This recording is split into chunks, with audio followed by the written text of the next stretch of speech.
মনোনয়ন প্রত্যাশীদের সাক্ষাৎকার নিচ্ছেন তারেক রহমান। বৃহৎ জোট করছে বিএনপি, পছন্দের প্রতীকে ভোট করতে দেওয়ার আহ্বান। সন্ত্রাস ঠেকাতে পিআর ভোট দাবি জামায়াতের। শাপলা নিয়ে কাটছে না অচল অবস্থা, বিধিমালায় না থাকায় অন্য প্রতীক দিয়ে দ্রুতই গণবিজ্ঞপ্তি জারির ঘোষণা ইসির। দাবি আদায় করেই নির্বাচনে যাওয়ার হুঁশিয়ারি এনসিপির।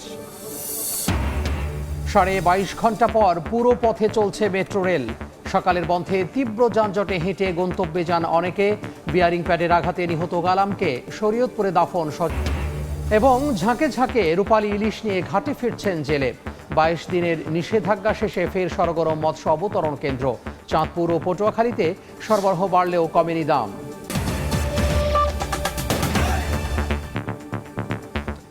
সময় সংবাদের সঙ্গে আছি আমি তোহা খান তামিম। নির্বাচন সামনে রেখে মনোনয়ন প্রত্যাশীদের সাক্ষাৎকার নিচ্ছে বিএনপির হাইকমান্ড। ভার্চুয়ালি যুক্ত থাকছেন তারেক রহমান। বিএনপির স্থায়ী কমিটির সদস্য সালাউদ্দিন আহমদ আরও জানান, বৃহৎ জোট গঠনের প্রক্রিয়া চলছে। আরেক নেতা আমির খসরু মাহমুদ চৌধুরী বলেন, নির্বাচনী জোটের শরিকদের পছন্দমতো প্রতীকে ভোট করতে দেওয়া উচিত। রাজনীতিতে যুব সমাজের অংশগ্রহণ বাড়াতে 1978 সালের 27 অক্টোবর বিএনপির প্রতিষ্ঠাতা শহীদ রাষ্ট্রপতি জিয়াউর রহমান প্রতিষ্ঠা করেন জাতীয়তাবাদী যুবদল। প্রতিষ্ঠাবার্ষিকী উপলক্ষে সোমবার সকাল থেকেই খণ্ড খণ্ড মিছিল নিয়ে জিয়াউর রহমানের সমাধিতে শ্রদ্ধা জানাতে জড়ো হন সংগঠনের নেতাকর্মীরা। দুপুরে সংগঠনের নেতাদের সঙ্গে নিয়ে শ্রদ্ধা জানাতে আসেন বিএনপির স্থায়ী কমিটির সদস্য সালাউদ্দিন আহমদ। শ্রদ্ধা নিবেদন শেষে কথা বলেন সাংবাদিকদের সঙ্গে। জানান, যুগপৎ আন্দোলনে থাকা রাজনৈতিক দলগুলোকে নিয়ে জোট গঠনে আগ্রহী বিএনপি। যাদের সাথে আমরা যুগপৎ আন্দোলন করেছি এবং অন্যান্য একটা বৃহৎ জোটের জন্য আমরা চিন্তা করছি, সবাইকে নিয়ে ঐক্যবদ্ধভাবে যাতে আমরা আগামীতে এই নির্বাচনে বৈতরণী পার হতে পারি। নির্বাচন সামনে রেখে নিজেদের মধ্যে ঐক্য ধরে রাখার বার্তা দিতেই সারা দেশের মনোনয়ন প্রত্যাশীদের সঙ্গে দলের হাইকমান্ডের বৈঠক চলছে বলেও জানান সালাউদ্দিন আহমদ। সমগ্র বাংলাদেশে আসন ভিত্তিক সকল যোগ্য প্রার্থীদের, একাধিক যোগ্য প্রার্থীদের সাথে আমরা কথা বলেছি। এটা তারই প্রক্রিয়ার একটি অংশ।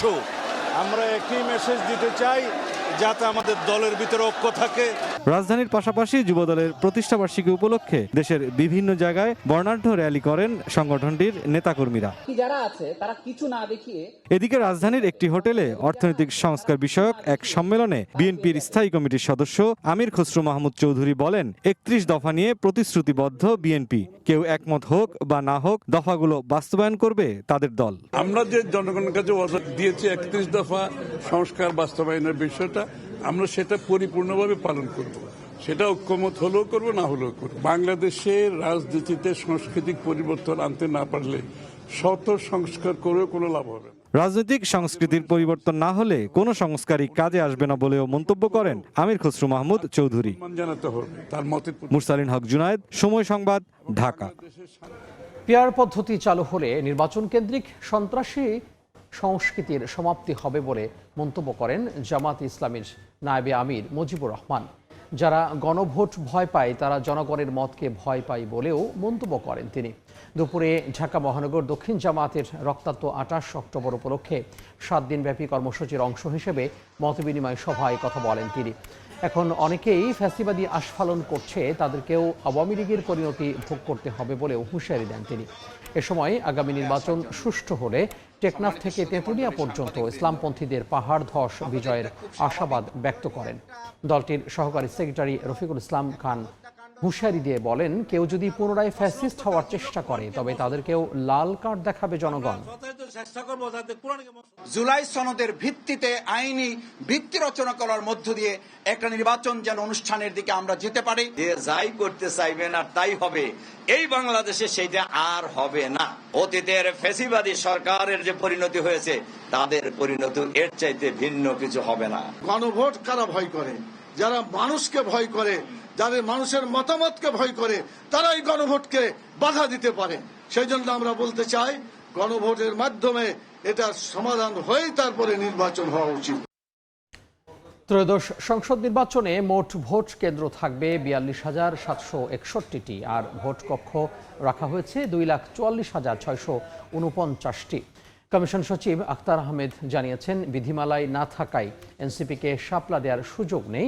চলতি সপ্তাহেই নির্বাচন কমিশন স্ববিবেচনায় অন্য প্রতীক দিয়ে গণবিজ্ঞপ্তি জারি করবে। সর্বশেষ তথ্য অনুযায়ী সম্পূরক ভোটার তালিকা সহ দেশের মোট ভোটার 12,63,07,504 জন। তাদের জন্য গড়ে প্রতি 3,000-এ একটি ভোট কেন্দ্র নির্ধারণ করেছে নির্বাচন কমিশন। তাতে কেন্দ্রের সংখ্যা দাঁড়িয়েছে 42,761টি। সোমবার দুপুরে সংবাদ সম্মেলনে ভোট কেন্দ্রের চূড়ান্ত তালিকা প্রকাশ করেন কমিশন সচিব। আর কক্ষের সংখ্যা হচ্ছে পুরুষদের জন্য 1,15,137 আর মহিলাদের জন্য 1,29,602। এই মিলিয়ে 2,44,649। বলেন, বিধিমালায় না থাকায় এনসিপিকে শাপলা প্রতীক দেওয়ার সুযোগ নেই। নির্বাচন কমিশনের নিজস্ব বিবেচনায় অন্য প্রতীক দিয়ে গণবিজ্ঞপ্তি জারি করা হবে। এ ব্যাপারে নির্বাচন কমিশনের অবস্থান যা বলা হয়েছে, এখান থেকে এখনো পর্যন্ত আমার কাছে বিকল্প কোনো প্রস্তাব দেওয়ার বা কথা বলার কোনো তথ্য আমার কাছে নেই। কাজে নির্বাচন কমিশন যেটা বলেছে যে তারা স্ববিবেচনায় নিজস্ব একটা প্রতীক বরাদ্দ করে দেবে, সেটাই হচ্ছে এখনকার পর্যন্ত অবস্থান। নতুন নতুন রাজনৈতিক দল ও দেশীয় পর্যবেক্ষক সংস্থার নিবন্ধন হবে এ সপ্তাহেই। ইনশাল্লাহ এই সপ্তাহের ভিতরে আমরা কমপ্লিট করতে পারবো। কাউসারা চৌধুরী কুমু, সময় সংবাদ, ঢাকা। শাপলা প্রতীক নিয়ে এনসিপি জাতীয় সংসদ নির্বাচনে অংশ নেবে বলে জানিয়েছেন দলটির উত্তরাঞ্চলের মুখ্য সংগঠক সার্জিস আলম।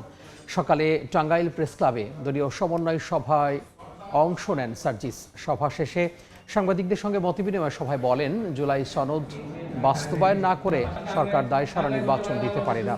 জুলাই হত্যার বিচার সহ অন্যান্য দাবি আদায় একমত হলে কারো সঙ্গে জোট করতে অসুবিধা নেই বলেও জানান সার্জিস আলম। সভায় আগামী জাতীয় সংসদ নির্বাচন উপলক্ষে দলীয় নেতাকর্মীদের বিভিন্ন দিক নির্দেশনা দেওয়া হয়।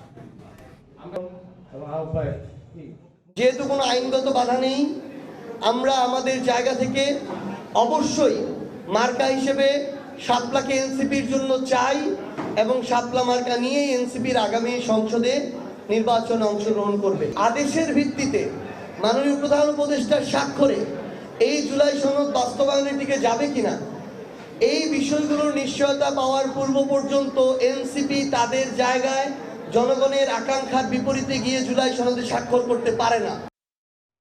অন্য প্রসঙ্গ, অবশেষে প্রায় 22.5 ঘন্টা পর পুরোপুরি চালু হলো মেট্রো রেল। বেয়ারিং প্যাড খসে পড়ে প্রাণহানির পর মেরামত শেষে সকাল 11টার দিকে পুরো পথে শুরু হয় চলাচল। যদিও দুর্ঘটনার পর থেকেই তীব্র যানজটে চরম ভোগান্তিতে পড়েন নগরবাসী। সকালে হেঁটেই কর্মস্থলে যেতে হয়েছে অনেককে। পিলার থেকে বিয়ারিং প্যাড পড়ে পথচারী প্রাণহানির পর বন্ধ হয়ে যায় মেট্রো চলাচল। প্রায় 22.5 ঘন্টা পর পুরো পথে চলাচল শুরুর ঘোষণায় খুলে দেওয়া হয় ফার্মগেট, বিজয় সারণী ও কারণবাজার স্টেশনের গেট। এতে নগর জীবনে ফিরতে শুরু করে স্বস্তি। এখন তো এটা নেই, আমি আসলাম এই সবে প্রথম এটাই টেস্ট, ওই কোনো ইনশাল্লাহ কোনো হয়নি। পল্লবী থেকে এটাইছি, অনেক কষ্ট করে 3 স্টেশন আপনার 4 স্টেশন ফেলে মাত্র খোলা পাইলাম। যেন আমাদের নিরাপত্তা ব্যবস্থা আরও উন্নতি হোক আর কি। মেট্রো রেল যে নগর জীবনের অন্যতম অনুষঙ্গে পরিণত হয়েছে তারই প্রমাণ দেয় সকালের যানজট। সকালে মেট্রো না পেয়ে অনেকেই পড়েন বিপত্তিতে। যাত্রীর তুলনায় যানবাহন কম হওয়ায় হেঁটেই গন্তব্যে রওনা হন কর্মজীবীরা। গাড়ি রেখে আমি মেট্রো দিয়ে যাব, মেট্রো এসে দেখেও যে বন্ধ হয়ে গেছে। এই যে এখন অফিসে যাব, এখন আমি বাসে গেলে আমার অফিস দেরি হবে। যদি তারা সচেতন থাকতো তাহলে আজকে গতকালকে এই দুর্ঘটনা ঘটতো না। এই দুর্ঘটনা না ঘটলে আমাদের অফিসে আসার এতটা প্রাণিত হতো না। শুধু আমার না, আপামর জনসাধারণ প্রত্যেকের এই সমস্যা। 1 বছর আগে একই এলাকায় বেয়ারিং প্যাড খুলে পড়েছিল। এবারের দুর্ঘটনায় প্রাণহানিতে আতঙ্কিত পথচারীরা। যথাযথ ব্যবস্থা নিলে এমন মৃত্যু হতো না বলে ক্ষোভ প্রকাশ করেন তারা। মেট্রো স্টেশনের মতো একটা জায়গাতে এরকম একটা দুর্ঘটনা ঘটে গেল, এটা তো ভয়েরই একটা বিষয়। এখন মেট্রো রেল আজ কয়দিন হয়েছে, এটাতে বসছে, এটা একটা হত্যা হয়েছে না? এখন এটাতে কাকে ফাঁসি দেওয়া দরকার? ভালো করে সার্ভে করুক, দেখুক যে কোথাও কোনো দোষ ত্রুটি আছে কিনা, ভাঙাচুর আছে কিনা, জরুরি ভিত্তিতে দেখা উচিত আর কি। এবং জনগণের নিরাপত্তা নিশ্চিত করা তো সরকারেরই দায়িত্ব। মেট্রো রেলের কারিগরি টিম জানিয়েছে, বিয়ারিং প্যাড খুলে পড়লেও অবকাঠামোগত কোনো ক্ষতি হয়নি। আগে বিয়ারিং প্যাড খুলে পড়া পিলারে তদারকিতে সিসিটিভি ক্যামেরা বসানো হয়েছে। এবার সেই ব্যবস্থা বাড়ানোর বিষয়ে ভাবছেন তারা। এদিকে সোমবার মেট্রো রেল ও ফ্লাইওভারের বেয়ারিং প্যাডের মান নিয়ন্ত্রণ ও নিয়মিত রক্ষণাবেক্ষণের নির্দেশনা চেয়ে হাইকোর্টে রিট হয়েছে। মঙ্গলবার রিটটি শুনানির কথা রয়েছে। আল আমিন তুষার, সময় সংবাদ, ঢাকা। এদিকে মেট্রো রেলের বিয়ারিং প্যাডের আঘাতে স্বামীকে হারিয়ে আর্তনাদ ছামচেরা স্ত্রীর। দ্বিতীয় জানাজা শেষে আবুল কালাম আজাদকে শরীয়তপুরের নড়িয়ায় নিজ গ্রামে দাফন করা হয়েছে। সরকারের কাছে পরিবারটির দায়িত্ব নেয়ার আহ্বান স্বজন ও এলাকাবাসীর। এই হাহাকার স্বজন হারানোর, শূন্য দৃষ্টিতে বাবার অন্তিম যাত্রার অপেক্ষা প্রিয় সন্তানের। স্বামীকে হারিয়ে দিশেহারা মেট্রো রেল বিয়ারিং প্যাড পরে নিহত আবুল কালামের স্ত্রী। আমার হাজবেন্ড ছাড়া তো আমাদের তিনজনের কেউ নাই পৃথিবীতে, কেউ নাই আপন। একটা বাচ্চা কাচ্চার কত আশা থাকে, কারে বাবাকে বহন, কারে ডাক দিব, এই বাচ্চারা কার মনে চাইব। মরদেহ শরীয়তপুরের নড়িয়ায় পৌঁছে মধ্যরাতে। অনাকাঙ্ক্ষিত এই মৃত্যুর খবরে ছুটে আসেন স্বজনরা। সকালে নিজ বাড়িতে দ্বিতীয় জানাজা শেষে কালামকে দাফন করা হয় নড়িয়া কেন্দ্রীয় জামে মসজিদ কবরস্থানে। এদিকে নিহত কালামের পরিবারের ভরণ পোষণের দায়িত্ব নিতে সরকারের প্রতি আহ্বান জানিয়েছেন এলাকাবাসী ও স্বজনরা। মৌলিক চাহিদা এটা পূরণ করা এখন আমি মনে করি সরকারের দায়িত্ব। পরিবারের দুটো বাচ্চা আছে, ওর ওয়াইফ আছে, তাদের সম্পূর্ণ জীবনের নিশ্চয়তা দিতে হবে এই সরকারের। ঢাকায় একটি ট্রাভেল এজেন্সিতে বিমানের টিকিট বিক্রির কাজ করতেন আবুল কালাম আজাদ। স্ত্রী ও 2 সন্তান নিয়ে থাকতেন নারায়ণগঞ্জের ভাড়া বাসায়। রোববার রাত 9টার দিকে আবুল কালাম আজাদের মরদেহ নেওয়া হয় সিদ্ধিরগঞ্জের নতুন আইলপাড়া ভাড়া বাসায়। সেখানেই স্থানীয় বায়তুল ফালাহ জামে মসজিদে হয় তার প্রথম জানাজা। সময় সংবাদ, শরীয়তপুর। ড্রোন দিয়ে নজরদারি করার পর সিটি ইউনিভার্সিটিতে হামলা করে ড্যাফোডিলের শিক্ষার্থীরা। সংবাদ সম্মেলনে এই অভিযোগ করে সিটির উপাচার্য বলেন, এসি ও কম্পিউটার খুলে নিয়ে গেছে হামলাকারীরা। পরিস্থিতি শান্ত করতে সিটি ইউনিভার্সিটি পরিদর্শন করে ক্ষতিপূরণ দেওয়ার আশ্বাস দেয় ড্যাফোডিল কর্তৃপক্ষ। রোববার রাতে 2 বিশ্ববিদ্যালয়ের শিক্ষার্থীদের সংঘর্ষে আহতরা সাভারের বিভিন্ন হাসপাতালে ভর্তি হয়েছেন। পরিস্থিতি এখনও থমথমে রয়েছে। সাভারে সিটি ইউনিভার্সিটির প্রশাসনিক ভবনে ছড়িয়ে ছিটিয়ে আছে কাচের টুকরা আর ভাঙা আসবাব। পুরো ভবন জুড়ে ক্ষতচিহ্ন। ভাঙচুরের পাশাপাশি আগুন দেওয়া হয় 15টি যানবাহনে। রোববার সন্ধ্যায় ড্যাফোডিলের শিক্ষার্থীদের ভাড়া বাসার পাশে বসেছিলেন সিটির ছাত্ররা। তাদের মধ্যে এক শিক্ষার্থী থুতু ফেললে মোটরসাইকেলে যাওয়া ড্যাফোডিলের এক শিক্ষার্থীর গায়ে লাগে। এ নিয়ে শুরু হয় দুপক্ষের মধ্যে সংঘর্ষ থামলেও সোমবার সকাল থেকেই থমথমে অবস্থা বিরাজ করছে বিশ্ববিদ্যালয় দুটিতে। বন্ধ ঘোষণা করা হয়েছে ক্লাস পরীক্ষা। আতঙ্কে হল ছাড়ছেন শিক্ষার্থীরা। ড্রোন দিয়ে আমাদেরকে চেক করছে যে আমরা কোথায় কে আছি। তারপরে আমরা দেখি যে হচ্ছে আগুনের এত বড় লেলিহান শিখা, পুরা এই জায়গাটা রাতের এরকম ঘুটঘুটে অন্ধকার। ওরা কিন্তু লাইটও ভাঙচুর করছে। মর্মাহত বিষয় যে একটা শিক্ষা প্রতিষ্ঠানে আর একটা শিক্ষা প্রতিষ্ঠানের স্টুডেন্ট এইভাবে মানে আক্রমণ করছে, এইভাবে যে ধ্বংসলীলা চালাইছে, এটা তো কখনোই কাম্য না। এটা তো শিক্ষা না। তুচ্ছ একটা বিষয় নিয়ে এবং আমরা সকলে অবগত যে থুতু নিয়ে আসলে ঘটনাটি কেন্দ্র হয়েছে এবং এক পর্যায়ে হাতাহাতি এবং সংঘর্ষের সঙ্গে জড়িত সকলে। তো ওই জায়গা থেকে বিষয়টা এক পর্যায়ে এত বড় হয়ে যাবে এটা কেউই কল্পনা করতে পারে নাই। এই অবস্থায় সোমবার সকালে সিটি ইউনিভার্সিটি পরিদর্শন করে ক্ষয়ক্ষতির জন্য ক্ষতিপূরণ দেওয়ার আশ্বাস দেন ড্যাফোডিল বিশ্ববিদ্যালয়ের প্রতিনিধিরা। যেই ভাঙচুর এবং ধ্বংসযজ্ঞ হয়েছে দেখে আমি সত্যি অত্যন্ত লজ্জিত এবং দুঃখ প্রকাশ করছি। একজন ছাত্র কর্তৃক একটি শিক্ষা প্রতিষ্ঠানের এই রকম সম্পদ এরকম ধ্বংসযজ্ঞ হতে পারে বলে আমার ধারণা নেই এবং এটা যারাই ঘটিয়েছে তাদের শাস্তিযোগ্য, তারা শাস্তির দাবিদার, তাদের শাস্তি হওয়া উচিত। পরে সংবাদ সম্মেলনে সিটি বিশ্ববিদ্যালয়ের উপাচার্য জানান, ড্রোন দিয়ে নজরদারির পর হামলা চালায় ড্যাফোডিলের শিক্ষার্থীরা। খুলে নিয়ে গেছে এসি ও কম্পিউটার। বিশ্ববিদ্যালয়টির 11 শিক্ষার্থীকে হেফাজতে রাখা হয়েছে। তারা এখানে আক্রমণ করে কি করে, আমাদের গেট ভাঙচুর করে, আমাদের ওয়াল ভাঙচুর করে এবং আমাদের সামনের ফটকে প্রায় 13টার মতন গাড়ি ছিল, সেগুলো সম্পূর্ণ পুড়িয়ে দেয়। শুধু তাই নয়, তারা পরিকল্পিতভাবে আমাদের অফিস রুমে প্রবেশ করে এবং ভিসি, প্রভিসি, ট্রেজারার, রেজিস্টার সমস্ত রুমে যত কম্পিউটার, গতকালকে আমাদের যত আর্থিক লেনদেন, যত টাকা পয়সা উঠছে সবই কিন্তু আমাদের অ্যাকাউন্ট ব্যালেন্সে ছিল। তারা কি করছে সেগুলোও ভাঙছে। সংঘর্ষের পর পরিস্থিতি সামাল দিতে তৎপর হয়েছে 2 বিশ্ববিদ্যালয় কর্তৃপক্ষ। শাহরিয়ার সৌমিক, সময় সংবাদ, ঢাকা। এই মুহূর্তে সাফারে আছেন সহকর্মী শাহরিয়ার সৌমিক। সেখানকার সবশেষ পরিস্থিতি জানতে আমরা সরাসরি চলে যাব তার কাছে। দুই বিশ্ববিদ্যালয়ের আজ ভোর পর্যন্ত চলা সংঘর্ষের পর এই মুহূর্তে সিটি ইউনিভার্সিটির অবস্থা বেশ স্বাভাবিক। শিক্ষার্থীরা অধিকাংশই ক্যাম্পাস ত্যাগ করেছেন এবং যারা আবাসিক হলে যারা থাকতেন তাদের অধিকাংশরাই হল ছেড়েছেন আমরা দেখেছি। শিক্ষার্থীদের সাথে কথা বলেছি, তারা মূলত আতঙ্কগ্রস্ত হয়ে হল ছাড়ছেন। কিছুক্ষণ আগে ইউজিসি প্রতিনিধি এবং ড্যাফোডিল বিশ্ববিদ্যালয়ের প্রশাসনের পক্ষ থেকে একটি প্রতিনিধি দল এসেছিলেন। সিটি ইউনিভার্সিটিতে যে 13 জন শিক্ষার্থী যারা ড্যাফোডিল ছিলেন, এখানে হামলার সময় যারা ড্যাফোডিল ইউনিভার্সিটির শিক্ষার্থীদের দ্বারা আটক হয়েছিলেন তারা এখানে আটক ছিলেন এবং তাদেরকে ইউজিসি এবং ড্যাফোডিল বিশ্ববিদ্যালয়ে যারা প্রতিনিধি এসেছিলেন তাদের মুসলেকার শর্তে তাদেরকে ছেড়ে দিয়েছে সিটি ইউনিভার্সিটির প্রশাসন এবং ড্যাফোডিল প্রশাসন এখানে নিশ্চিত করেছেন যে সিটি ইউনিভার্সিটিতে হওয়া যে কোনো সব ধরনের ক্ষতিপূরণ তারা দিবেন। এরকম মুসলেকা দিয়ে কিন্তু তারা ছাড়িয়ে নিয়ে গেছে এবং 13 জন ড্যাফোডিল শিক্ষার্থী যারা ছিলেন তাদের অনেকেই অসুস্থ হয়ে যাচ্ছিলেন, সেক্ষেত্রে তাদেরকে 2-1 জনকে এখান থেকে অ্যাম্বুলেন্স যোগেও কিন্তু পাঠানো হয়েছে। তো দর্শক, আপনাদের জানিয়ে রাখতে চাই যে আমরা সিটি ইউনিভার্সিটিতে এখন অবস্থান করছি এবং এখানে আপনারা দেখতে পাচ্ছেন যে গতকালকে রাত থেকে হওয়া মুহুর্মুহু সংঘর্ষে কিন্তু এখানকার প্রশাসনিক ভবন থেকে শুরু করে পুরো ভার্সিটি কিন্তু একটি ধ্বংসস্তূপে পরিণত হয়েছে। আমরা ড্যাফোডিল বিশ্ববিদ্যালয়ের শিক্ষার্থীদের সাথে কথা বলার চেষ্টা করেছি অথবা তাদের প্রশাসনের সাথে যোগাযোগ করার চেষ্টা করেছি, কিন্তু সিটি ইউনিভার্সিটির প্রশাসনের সাথে কথা বলতে পারলে এখন পর্যন্ত ড্যাফোডিল বিশ্ববিদ্যালয়ের প্রশাসনের সাথে আমরা যোগাযোগ করতে পারিনি। তো সিটি ইউনিভার্সিটি থেকে এই ছিল আমার কাছে সর্বশেষ তথ্য। সরাসরি যুক্ত হয়েছিলাম সাভার থেকে। সময় সংবাদে আরও থাকছে। কলেজের সামনে ওষুধের অবৈধ মার্কেট উচ্ছেদে নোটিশ। ব্রাহ্মণবাড়িয়ায় অনির্দিষ্টকালের জন্য ফার্মেসি বন্ধ ঘোষণা, বিপাকে রোগীরা। জুলাই আন্দোলনে মাথায় গুলি লাগা শিশু মোসার সুস্থতা ও ভবিষ্যৎ নিয়ে ট্রাইব্যুনালে কাঁদলেন বাবা। জড়িতদের দৃষ্টান্তমূলক শাস্তির দাবি করেন তিনি। 19 জুলাই রামপুরায় বাসার গেটে মাথায় গুলি লাগে মোসার। এক দিক দিয়ে ঢুকে আরেক দিক দিয়ে বের হয়ে গুলি লাগে দাদির পেটে, মারা যান তিনি। সোমবার বাবার সঙ্গে ট্রাইব্যুনালে আসে 6 বছর বয়সী মোসা। বাবা সাক্ষ্য দেন রামপুরা হত্যা মামলায়। 6 বছরের ছোট্ট মুসার স্বপ্ন ছিল পাইলট হওয়ার। জুলাই আন্দোলনের সময় সব ওলট পালট হয়ে যায়। 19 জুলাই আন্দোলনে ঘাতকের বুলেট এসে লাগে মুসার মাথায়। এক পাশ দিয়ে ঢুকে অন্য পাশ দিয়ে বের হয়ে যায়। সেই গুলি আবার লাগে মুসার দাদির পেটে, মারা যান তিনি।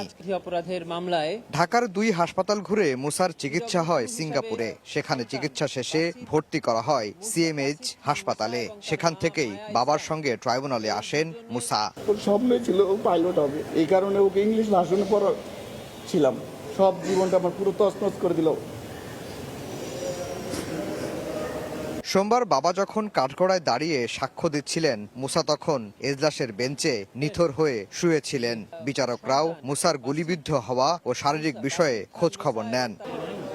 মুসার উন্নত চিকিৎসা এবং গুলির সঙ্গে জড়িতদের দৃষ্টান্তমূলক শাস্তি দাবি করেন বাবা। ছেলেটার যাতে উন্নত চিকিৎসা হয়, ওর কোনো চিকিৎসাতে যাতে কোনো প্রকার অবহেলিত না হয়, এতটুকু আমার সরকারের কাছে দাবি। ইউএন রিপোর্ট এবং আমরা ট্রাইব্যুনালে তদন্ত শেষে যে রিপোর্ট দিয়েছি এবং বাংলাদেশের পত্রপত্রিকা সহ সারা দেশে জুলাই গণঅভ্যুত্থানের যে রিপোর্ট এসেছে, সেই রিপোর্টের সত্যতাই আজকে এই সাক্ষীর মাধ্যমে প্রস্ফুটিত হয়েছে। এদিকে শেখ হাসিনার খালাস পাওয়া নিয়ে বক্তব্য ভুলভাবে উপস্থাপন করা হয়েছে বলে দাবি করেছেন শেখ হাসিনা ও কামালের পক্ষে ট্রাইব্যুনাল নিযুক্ত আইনজীবী। এক শ্রেণীর অসাধু ইউটিউবাররা বিভিন্নভাবে বিকৃত করেছে, যেটার জন্য আমি তাদের প্রতি নিন্দা জানাই। এরকম করা যারা করেছেন তারা ঠিক করেন নাই। তার দাবি, বিচারের মান ও স্বচ্ছতা নিয়ে কোনো প্রশ্ন নেই। ক্যাঙ্গারু কোর্টের অভিযোগও ভিত্তিহীন। আমি মনে করি না যে এই কোর্ট কোনো ক্যাঙ্গারু। আফজার হোসেন, সময় সংবাদ, ঢাকা। জুলাই আন্দোলনের মামলায় সংশ্লিষ্টতা না থাকায় 372 জনকে অব্যাহতি দিয়ে চূড়ান্ত প্রতিবেদন দিয়েছে পুলিশ। আপিল বিভাগে এমন প্রতিবেদন দিয়েছে রাষ্ট্রপক্ষ। প্রতিবেদনে উল্লেখ করা হয়, এরই মধ্যে 109 জনকে অব্যাহতি দেওয়ার সুপারিশ করে অন্তর্বর্তীকালীন প্রতিবেদনও আদালতে পাঠিয়েছে পুলিশ। এদের মধ্যে হবিগঞ্জ, জয়পুরহাট, মানিকগঞ্জ ও গাজীপুর জেলায় 1 জন করে, খুলনায় 2 জন, সিলেটে 39 জন, ঢাকা মহানগরের 12 জন, ঢাকা জেলায় 25 জন এবং কুড়িগ্রামে 18 জন রয়েছেন। এছাড়া অব্যাহতির প্রক্রিয়ায় রয়েছেন আরও 251 জন। তাদের মধ্যে ঢাকা জেলায় 87 জন, ঢাকা মহানগরে 118 জন, কুষ্টিয়ায় 24 জন, চাঁপাইনবাবগঞ্জে 8 জন, চট্টগ্রাম, মানিকগঞ্জে 2 জন করে, কক্সবাজারে 5 জন, ঠাকুরগাঁওয়ে 3 জন এবং কিশোরগঞ্জে 1 জনের অব্যাহতির প্রক্রিয়া চলমান রয়েছে। ফের সরগরম মৎস্য অবতরণ কেন্দ্র। 22 দিনের নিষেধাজ্ঞা শেষে ঝাঁকে ঝাঁকে ইলিশ নিয়ে ঘাটে ফিরছেন জেলেরা। তবে মাছের সরবরাহ বাড়লেও দাম না কমায় স্বস্তি ফেরেনি ক্রেতাদের মধ্যে। পটুয়াখালী থেকে শেখদার জাবির হোসেন এবং চাঁদপুর থেকে ফারুক আহমেদের পাঠানো তথ্য ও ছবি নিয়ে রিপোর্ট। ঘাটে নোঙর করা সারি সারি মাছ ধরার ট্রলার, এখান থেকে ঝুড়ি বোঝায় ইলিশ নেওয়া হচ্ছে আড়তে। বিক্রেতাদের হাঁক ডাকে চলে বেচা বিক্রি। সাগর অভয়াশ্রমে মাছ ধরায় 22 দিনের নিষেধাজ্ঞার পর কর্মচাঞ্চল্য ফিরেছে মৎস্য অবতরণ কেন্দ্রগুলোতে। জাল নৌকা নিয়ে বেরিয়ে ভালো মাছ পাচ্ছেন পটুয়াখালী ও চাঁদপুরের জেলেরা। তবে ছোট ইলিশই পাওয়া যাচ্ছে বেশি, বড় ইলিশ মিলছে না খুব একটা। বরফ নেই, একদিন আগে বাড়ানোর পরে দিয়ে আমরা যাইতে যাইতে সাগর অভিযান শেষ হয়ে গেছে। তারপর আমরা এক কোপে মাছ পাইছি 130 মণ। 22 দিন সাগরে গেছি, মাছ আলহামদুলিল্লাহ ভালোই পাইছি। আবার যদি আবহাওয়া খারাপ হয়ে যায় তাহলে তো মাছ ধরা। এখন সাগরে যখন কোনো বোট নামে না, এই জন্য মাছ অনেক বৃদ্ধি পাইছে। ইলিশের সরবরাহ বাড়লেও দাম নিয়ে হতাশ ক্রেতারা। চড়া দাম দেখে অনেককেই ফিরতে হচ্ছে খালি হাতে। সাগরের মাছ সব ছোট সাইজের, বড় কোনো মাছও নাই। অবরোধের আগের চেয়ে ইলিশ মাছের দাম এখন অবরোধের পরে অনেক বেশি। ইলিশ মাছ কিনতে আইছিলাম, কিন্তু ইলিশ মাছের দাম আমার পক্ষে সম্ভব না। পটুয়াখালী ও চাঁদপুরের আড়তে 1 কেজি বড় সাইজের ইলিশ বিক্রি হচ্ছে 2100 থেকে 2200 টাকায়, আর মাঝারি সাইজের 800 থেকে 900 গ্রাম ওজনের ইলিশ প্রতি কেজি 1500 থেকে 1600 টাকায় বিক্রি হচ্ছে। ফাহরিয়া ফারজানা, সময় সংবাদ। সময় সংবাদে আরও থাকছে। প্রথম টি-20তে উইন্ডিজের মুখোমুখি হচ্ছে বাংলাদেশ। চট্টগ্রামে ম্যাচ শুরু সন্ধ্যা 6টায়। বিশ্বকাপের আগে চ্যালেঞ্জিং ম্যাচের প্রত্যাশা টাইগার অধিনায়কের। ব্রাহ্মণবাড়িয়ায় উচ্ছেদ নোটিশের প্রতিবাদে অনির্দিষ্টকালের জন্য বন্ধ রাখা হয়েছে ফার্মেসি। এতে বিপাকে পড়েছেন রোগীরা। এদিকে কলেজের সামনে থেকে মার্কেট উচ্ছেদের দাবিতে আন্দোলন করেছেন শিক্ষার্থীরা। কয়েকদিন ধরে ব্রাহ্মণবাড়িয়া সরকারি মহিলা কলেজের সামনের ওষুধের মার্কেটটি অপসারণের দাবিতে আন্দোলন করে আসছেন শিক্ষার্থীরা। এর পরিপ্রেক্ষিতে 1983 সালে দেওয়া মার্কেটটি যারা বাতিলের সিদ্ধান্ত নেয় কলেজ কর্তৃপক্ষ 3 মাস থেকে মার্কেটের ভাড়া আদায়ও বন্ধ। 26 অক্টোবর উপজেলা প্রশাসন থেকে উচ্ছেদের নোটিশ পান ব্যবসায়ীরা। অপসারণের চুক্তি অনুযায়ী কলেজ কর্তৃপক্ষের কাছে সময় চান ব্যবসায়ীরা। তবে নোটিশ পাওয়ার পর যে কোনো সময় মার্কেটে উচ্ছেদ হবে এমন আশঙ্কায় সোমবার সকাল থেকে শহরের সব ওষুধের দোকান বন্ধ রেখে অনির্দিষ্টকালের আন্দোলন শুরু করেন ব্যবসায়ীরা। ওনারা আমাদেরকে অবৈধ আখ্যা দিয়ে আমাদেরকে উচ্ছেদ করার জন্য পায়তারা চলতেছে। এই উচ্ছেদ অভিযান যদি চালায়, আমাদের এই জায়গায় কোটি কোটি টাকার ওষুধ রয়েছে, এই ওষুধ আমরা কোথায় ফেলবো? এদিকে ফার্মেসি বন্ধ থাকায় ওষুধ না পেয়ে বিপাকে পড়েন অনেকে। শিক্ষার্থীদের অভিযোগ, কলেজের সামনে মার্কেট থেকে প্রায় ইপটিজিং এর ঘটনা ঘটে। আমরা চাইনি কিন্তু সব ফার্মেসি বন্ধ হোক, আমরা চাইছি যে আমাদের গেটের সামনে যে অবৈধ ফার্মেসিগুলা সেইগুলা বন্ধ হোক। কলেজ কর্তৃপক্ষ বলছে মন্ত্রণালয়ের নির্দেশনা অনুযায়ী মার্কেট অপসারণ করে সীমানা প্রাচীর নির্মাণের উদ্যোগ নেওয়া হয়েছে। তবে ঔষধ ব্যবসায়ীদের উচ্ছেদের বিষয়টি 3 মাস আগেই জানানো হয়েছে। সরকারের সাথে এই দোকানদারের কোনো চুক্তিপত্র হয়নি, তাহলে আমরা কেন ভাড়া নেব? পরোক্ষভাবে তাদেরকে এইভাবে জানাই দেওয়া হয়েছে যে এই দোকান আর এখানে চলবে না, আর দোকান ভাড়া নিবেও না। ব্রাহ্মণবাড়িয়া সরকারি মহিলা কলেজের সামনের ওষুধের মার্কেটে ফার্মেসি আছে 10টি। উজ্জ্বল চক্রবর্তী, সময় সংবাদ, ব্রাহ্মণবাড়িয়া। বাংলাদেশের সঙ্গে আকাশ ও নৌপথে যোগাযোগ বাড়াতে আগ্রহী পাকিস্তান। সার্ক পুনরুজ্জীবিত করতেও একমত দুই দেশ। 2 দশক পর যৌথ অর্থনৈতিক কমিশনের সভা শেষে অর্থ উপদেষ্টা জানান, কৃষি, আইটি, খাদ্য, বিমান ও নৌ যোগাযোগ খাতে বাণিজ্য বাড়াতে সম্মত হয়েছে ঢাকা ইসলামাবাদ। দ্বিপাক্ষিক বাণিজ্য ও অর্থনৈতিক সম্পর্ক এগিয়ে নিতে 2 দশক পর আবারও আলোচনার টেবিলে বাংলাদেশ পাকিস্তান। যৌথ অর্থনৈতিক কমিশন জেএসি বৈঠকে অংশ নেন 2 দেশের প্রতিনিধিরা। সোমবার আগারগাঁওয়ে পরিকল্পনা কমিশনে বৈঠক শেষে অর্থ উপদেষ্টা জানান, কৃষি, খাদ্য, বিমান ও নৌযোগাযোগ খাতে বাণিজ্য বাড়াতে সম্মত হয়েছে 2 দেশ। পাশাপাশি সার্ককে পুনরুজ্জীবিত করতে একমত 2 পক্ষ। কৃষি, ট্রেড, কমার্স, আইটি, ফুড, প্রত্যেকটা আইটেম নিয়ে আলোচনা করেছি এবং মোটামুটি যেগুলো আমরা এগ্রি করেছি সবগুলো কিন্তু 2টা দেশের জন্য, 2টি দেশের মানুষের জন্য উপকার হবে। আমরা সার্ককে চেয়েছিলাম একটু শক্তিশালী করতে, সার্কটা এখনও উইক। আমরা ভেবেছি সার্ক এবং এর বিয়ন্ড দ্যাট আমরা যদি যেতে পারি এরকম কোঅপারেশন প্রত্যেক দেশের সাথে আলোচনা করে আমরা করব। পাকিস্তানের জ্বালানি মন্ত্রী বলেন, জিএসি বৈঠকের মাধ্যমে 2 দেশই লাভবান হবে। ওষুধ, পাট ও কৃষিপণ্য আমদানিতে আগ্রহ রয়েছে পাকিস্তানের। সবচেয়ে বেশি জোর দেওয়া হচ্ছে পাট আমদানিতে। We plan to make tangible progress for the betterment of the people of both the countries, areas beyond jute, because as you know, jute is something that Pakistan continues to import from Bangladesh, and we will also look into agricultural cooperation, what opportunities are there to source additional agricultural products. বৈঠকে বাংলাদেশের BSTI এবং পাকিস্তানের pH এর মধ্যে একটি সমঝোতা চুক্তি স্বাক্ষর হয়েছে। এর মাধ্যমে হালাল পণ্য আমদানি রপ্তানিতে বাণিজ্যে বাধা দূর হবে। এমএস আরিফিন, সময় সংবাদ, ঢাকা। আন্তর্জাতিক প্রসঙ্গ, যুদ্ধবিরতির মধ্যেও থেমে নেই ইসরায়েলের বর্বরতা। অধিকৃত পশ্চিম তীরে ইসরায়েলি হামলায় নিহত হয়েছেন 4 ফিলিস্তিনি। নিরাপত্তা নীতি নিয়ে কোনো আন্তর্জাতিক চাপ গ্রহণযোগ্য নয় বলে জানিয়েছেন ইসরায়েলি প্রধানমন্ত্রী বেনিয়ামিন নেতানিয়াহু। অন্যদিকে গাজায় শান্তিরক্ষী পাঠাতে প্রস্তুত বলে জানিয়েছেন মালয়েশিয়ার প্রধানমন্ত্রী আনোয়ার ইব্রাহিম। যুদ্ধবিরতি তৃতীয় সপ্তাহে গড়ালেও ধ্বংসস্তূপ আর অনিশ্চয়তা নিয়ে বেঁচে আছেন গাজাবাসী। গাজার দক্ষিণাঞ্চলে ধ্বংসস্তূপের নিচে এখনও লুকিয়ে রাখা আছে প্রায় 66,000 টন বিস্ফোরণহীন গোলাবারুদ। মার্কিন মধ্যস্থতায় যুদ্ধবিরতি টিকলেও প্রতিদিনে এসব বোমার ঝুঁকিতে হাজারো মানুষ। শিশুরা ধ্বংসস্তূপে খেলতে গিয়ে বহুবার প্রাণ হারিয়েছে। হামাস জানায় 13 বন্দীর লাশ উদ্ধারে অনুসন্ধান অভিযান বিস্তৃত করেছে তারা। এদিকে ইসরায়েলের অনুমতিতে গাজায় প্রবেশ করেছে মিশরীয় দল ও আন্তর্জাতিক মানবিক সংস্থা রেড ক্রস। এ পর্যন্ত 15টি লাশ ফেরত দিয়েছে হামাস, কিন্তু 5 দিন ধরে নতুন কোনো লাশ হস্তান্তর হয়নি। 48 ঘন্টার মধ্যে অগ্রগতি না হলে নতুন পদক্ষেপের হুঁশিয়ারিও দিয়েছেন মার্কিন প্রেসিডেন্ট ডোনাল্ড ট্রাম্প। অন্যদিকে নিরাপত্তা নীতি নিয়ে কোনো আন্তর্জাতিক চাপ গ্রহণযোগ্য নয় বলে জানিয়েছেন ইসরায়েলি প্রধানমন্ত্রী বেনিয়ামিন নেতানিয়াহু। ইসরায়েল নিজের নিরাপত্তা নিজেরাই নিশ্চিত করবে বলে মন্তব্য করেন তিনি। যুদ্ধবিরতির মধ্যেও গাজার পশ্চিম তীরে এলোপাতারি অভিযানে আহত হয়েছেন বেশ কয়েকজন ফিলিস্তিনি। এর মধ্যে একজনের অবস্থা আশঙ্কাজনক। পাশাপাশি লেবাননের বেকা অঞ্চলে হিজবুল্লাহর 2 সদস্যকেও হত্যা করার দাবি করেছে ইসরায়েল। এদিকে গাজায় একটি বহুজাতিক শান্তিরক্ষী বাহিনী মোতায়েন করতে চায় যুক্তরাষ্ট্র, যেখানে অংশ নেবে আরব দেশগুলো। কাতারে এ নিয়ে বৈঠক করেছেন মার্কিন কর্মকর্তারা। একই সময়ে গাজায় শান্তিরক্ষী পাঠাতে প্রস্তুত বলে জানিয়েছেন মালয়েশিয়ার প্রধানমন্ত্রী আনোয়ার ইব্রাহিম। জাতিসংঘ মহাসচিবের সঙ্গে বৈঠকে গাজার মানবিক পরিস্থিতিকে আন্তর্জাতিক আইনের চরম লঙ্ঘন বলে অভিহিত করেন তিনি। ইয়াসমিন অনন্যা, সময় সংবাদ।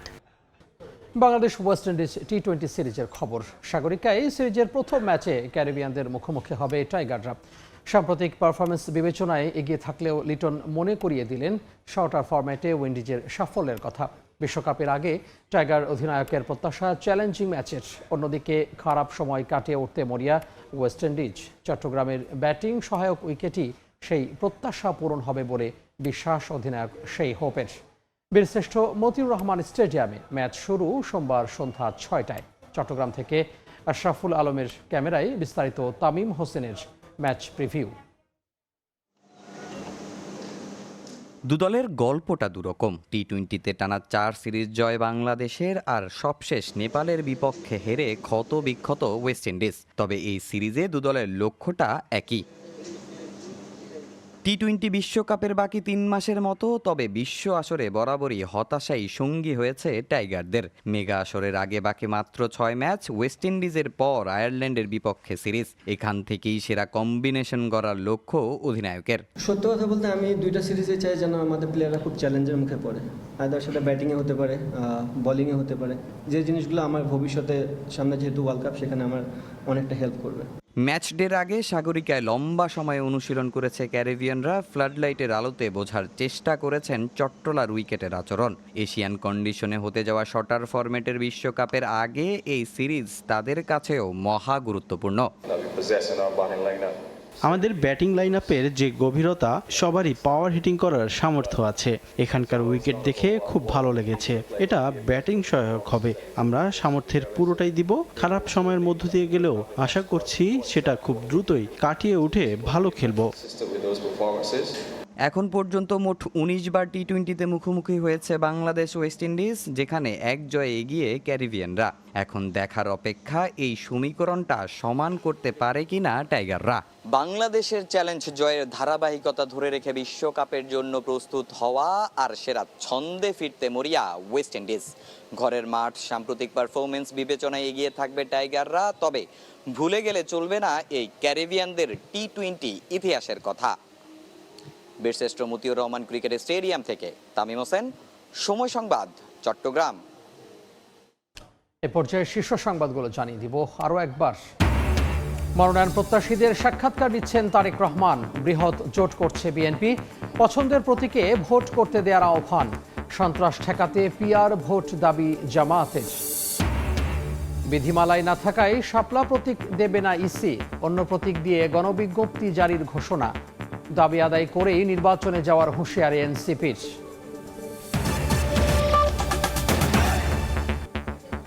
এই ছিল বিকেল ৩টার সময় সংবাদে। এরপর আন্তর্জাতিক সময় নিয়ে সঙ্গে থাকবেন সহকর্মী ইমদাদুল হক। তামিম, আপনাকে ধন্যবাদ। আন্তর্জাতিক সময় নিয়ে আসছি কিছুক্ষণ পর, সঙ্গে থাকুন সময়ের।